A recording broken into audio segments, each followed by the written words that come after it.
Hello and welcome to the Real Travel Show, where we take you on an exciting journey of fascinating places around the world. Invite your friends. Be my guest on this weekly journey around the world. Discover the food. Oh yes, my friend. The music, arts, culture, and the magical sights and sounds. Welcome to the Real Travel Show with me, yours truly, Ras Mubarak. And you, my friend, are very welcome.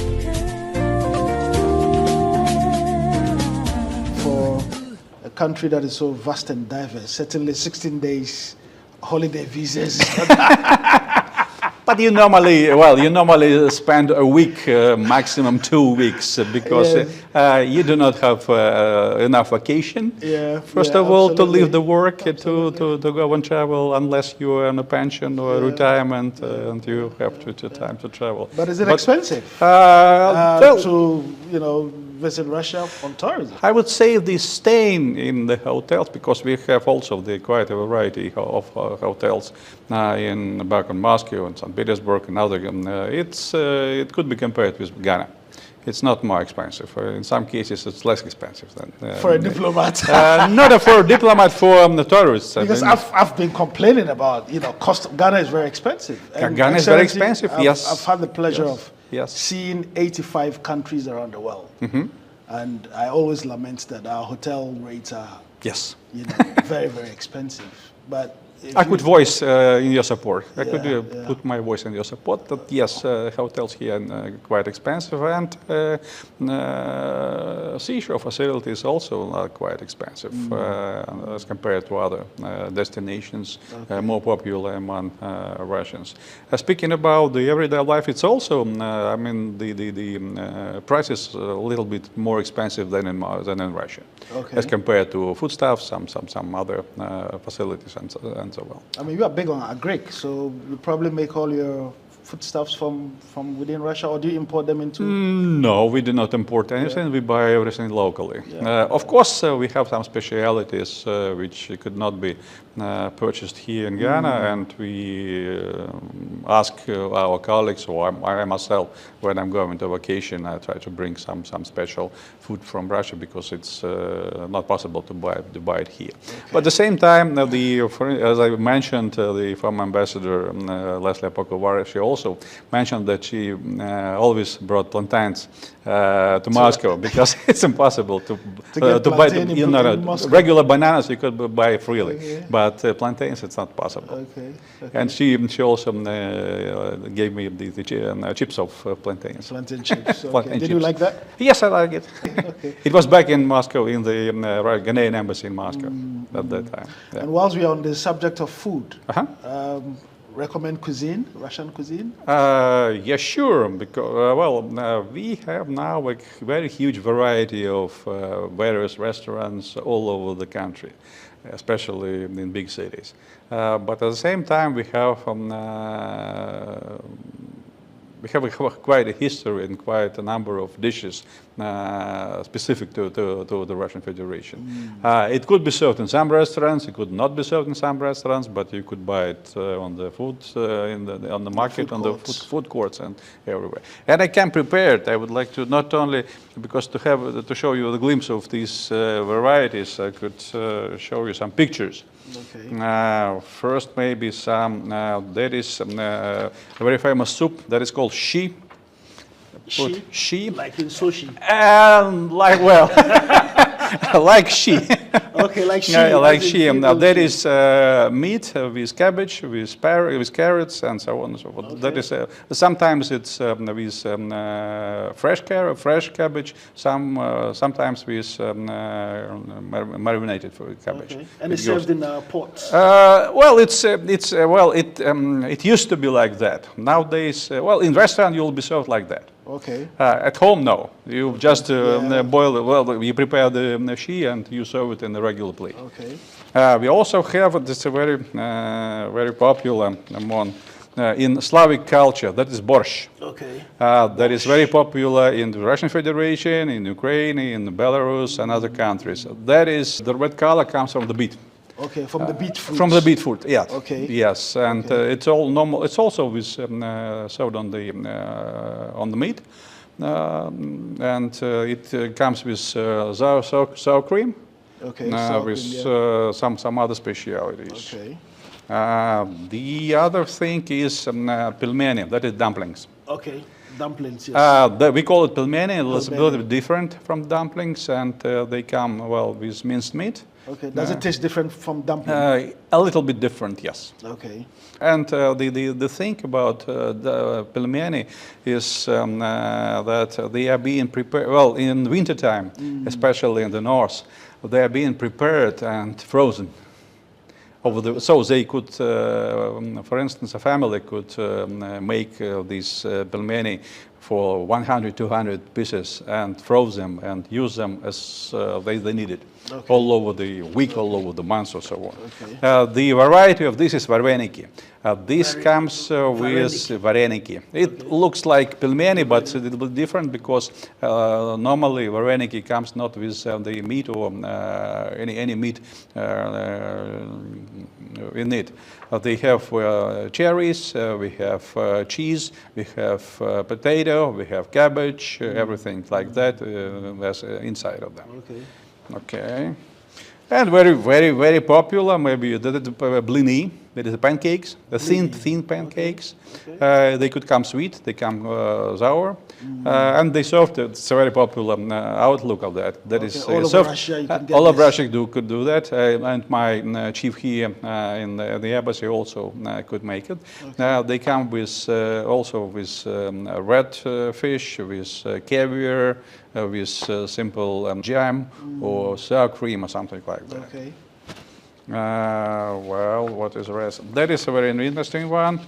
There is summer soup. It's called a kroshka. A kroshka. A kroshka. It's cold. Oh, kroshka. It's not boiled. Okay. It's not boiled. It's not boiled. It's made on, well, it's kvass. We have it kvass. It's a drink. Well, not similar to any soda drinks, but it goes. I could show you first the kvass. It's made on bread.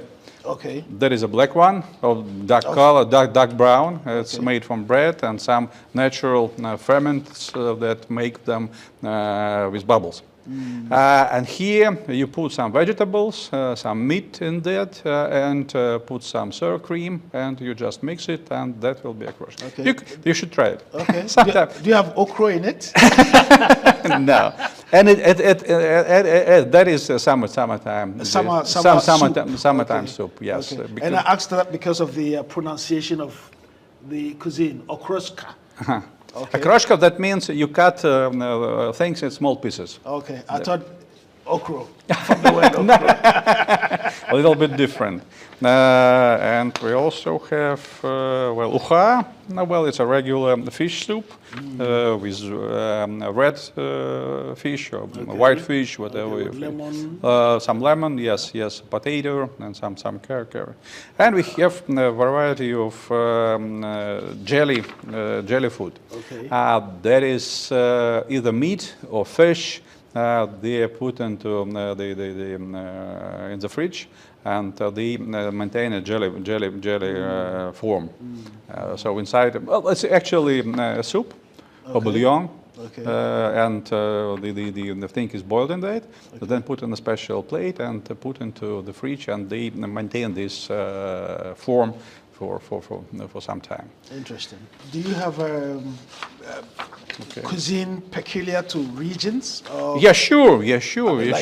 Tuzafi would be peculiar. That is a traditional Russian cuisine, but in the far north we have people eat the fish just frozen without any preparing. Frozen fish. Frozen fish. The fresh frozen fish. That is not being cooked in any way, just we call it straganina. Straganina means you put it in small slices. Okay. And you start eating it without cooking or without cooking, just some pepper and salt, and that's it. It's also very popular. In the Caucasus, Caucasian republics, we have quite a variety of different meat dishes. We have pies from Dagestan, for instance. it's also a very traditional one, and it's been, well, now it's, again, I would say it's a mixture of different foods in Russian restaurants, in Moscow restaurants. Of course, when you travel to the east, on Vladivostok, they have quite a variety of crabs, prawns, fishes, redfish, salmons, other differences as well. They've been salted, they've been cooked, they've been caviar, black caviar, red caviar. It applies mostly to the far east of the Russian Federation. Interesting. And all of these exciting and deliciously looking cuisine, which one is your favorite? Well, I would not say which one is my favorite because I like them all. But which one is most popular amongst tourists and Russians? From soups, it's borscht, I believe. Borscht, I believe. From and some maybe fish dishes. Some pies with fish in it. We have also that. We have quite a variety. Apart from Ghana, we have quite a variety of milk products. Okay. That is kefir. It's also popular in Western countries as well. That is liquid sour cream, so to say. Okay. Sour cream and also tvorog. That is the condensed, so to say, milk and made of sour cream as well. Interesting. Okay. And let's move a bit away from cuisine. How can you showcase Ghana's rich cultural heritage and natural beauty to attract more Russian tourists to Ghana? Is there any specific programs? As of now, I haven't heard about any specific. We have some quite a number of tourists coming from the Russian Federation to Ghana and to Western Africa as a whole, because they normally travel not only to Ghana but also to Cote d'Ivoire, to Benin, to Nigeria, to Senegal. They travel all over the West African coast. Okay. And these tourists are natural lovers, so to say. Okay. They do not wish to spend their vacation on luxury hotels. Yeah. They like to travel on to be as close to the nature as possible. Okay. We do not have yet the tourists that get used to some Egyptian or Turkish resorts. They have the different atmosphere. Here in Ghana, well, to attract more tourists, I believe one of the key elements to promoting tourism here in Ghana, and it's actually have been quite a program for the last years when the EU Agency of Tourism or Ministry of Tourism trying to attract as many tourists as possible and to get revenues to develop the industry. I've spent 4 years already here in Ghana. I traveled a bit, and the lack of infrastructure and roads.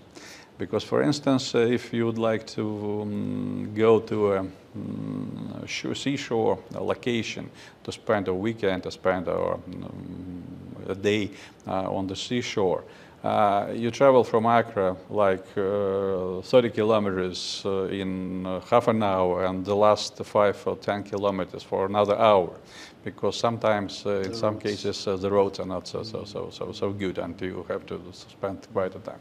The facilities also need some improvement, renovation, and you have quite a number of them.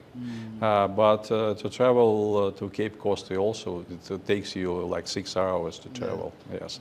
I hope that Trans-Western Africa road, it will be developed, it will be finished at some point, and it will give the opportunity for tourists to travel, not only to boost economy, but also to help to develop the tourism industry. And it also was interesting that it was, I haven't expected that Accra, staying on the seashore, doesn't have anything on the seashore. Because the whole coastline is not developed at all. even the Saucer Castle and other places. I understand that there are some issues of the land and so on, development of the land and who owns the land and so on. But at the same time, in any seashore city capital, you have some shoreline, seashore boardwalks, restaurants, some facilities, some entertainment going on the seashore. It's quite natural, but that will help, I believe. Yeah. And of course, you have the quite a variety of natural beauties, but they are not. They are quite difficult to reach to some point. That's true. My people, I also travel to Arbory, for instance, some waterfalls, but not those destinations that you could cover within 2 days at the most, because traveling further it will take some time, or maybe some flights, local flights, and so on. That is, I believe. Let's wrap up on education, because I know Russia has provided quite considerable amount of scholarships to Ghanaians, and I know some very prominent Ghanaians who've had the pleasure of studying in Russia. Is this still the case? Do you still have that exchanges where there are more and more students going to Russia to study? Yes, it's still the case. I believe it will be developed in the future. For instance, when I arrived here, the scholarship quota, the government quota for scholarships, was 75 students per year. Now we have 120. 120 students for this year, and that will stay the same for the next year. Maybe it will be increased a little bit. Okay. And what are the areas? Well, they are quite regular for Ghanaian students. That is engineering, that is healthcare, that is agriculture, some technical specialities as well. Atomic energy, for instance, also not very popular, but we have some students studying. Well, that is the main sphere.